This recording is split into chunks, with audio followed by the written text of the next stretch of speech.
Today I'm going to show you a homemade rice wine, beautiful rice wine with only yeast. So if you go to the market, if you buy yeast, you ask for a sweet type. Let me try.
Let me try.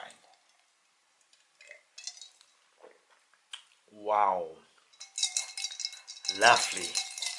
It's sweet and it's very fruity.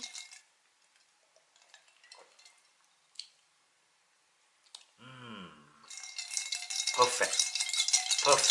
Cheers.